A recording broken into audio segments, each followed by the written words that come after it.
Hello everyone, welcome back to my vlogs. మన ఛానల్ని ఎవరైనా కొత్తగా చూస్తున్న వాళ్ళు ఉంటే ప్లీజ్ సబ్స్క్రైబ్ చేసుకోండి.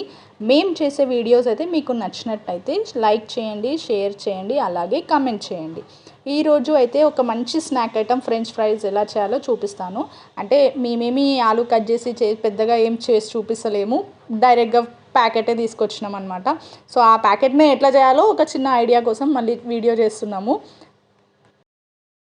మనకి మార్కెట్లో ఇన్స్టెంట్ ఫ్రెంచ్ ఫ్రైస్ దొరుకుతాయి. సో ఆ ఇన్స్టెంట్ ఫ్రెంచ్ ఫ్రైస్ ప్యాకెట్ తీసుకొచ్చేసి మనం దాన్ని ఎలా ఫ్రై చేయాలంటే ఫస్ట్ ఆయిల్ వేసుకొని, డీప్ ఫ్రైకి ఎంత అయితే ఆయిల్ పడుతుందో అంత ఆయిల్ వేసుకొని, అది ఆయిల్ అంతా వేడైన తర్వాత మనం తెచ్చుకున్న ఫ్రెంచ్ ఫ్రైస్ని అందులో వేయాలి. అందులో వేసి మంచిగా గోల్డెన్ బ్రౌన్ కలర్ వచ్చే వరకు మంచిగా ఫ్రై చేసుకోవాలన్నమాట. ఫ్రై చేసేసి వాటిని తీసి పక్కన పెట్టేసుకోవాలి. పక్కన పెట్టుకున్న తర్వాత దానిపైకి కొద్దిగా మసాలా యాడ్ చేయాలి. నేనైతే ఇక్కడ పెరి పెరి మసాలా యూస్ చేస్తున్నాను. సో ఇది చాలా టేస్ట్ ఇస్తుంది, ఫ్రెంచ్ ఫ్రైస్కి చాలా టేస్ట్ ఉంటుంది అండ్ బాగుంటుందన్నమాట. అందుకని నేను ఈ మసాలా యాడ్ చేసి పక్కన పెట్టేసుకుంటా. సో అంతే, దీంతో మనకి మంచి స్నాక్ ఐటమ్ రెడీ అయిపోతుంది. Thank you for watching.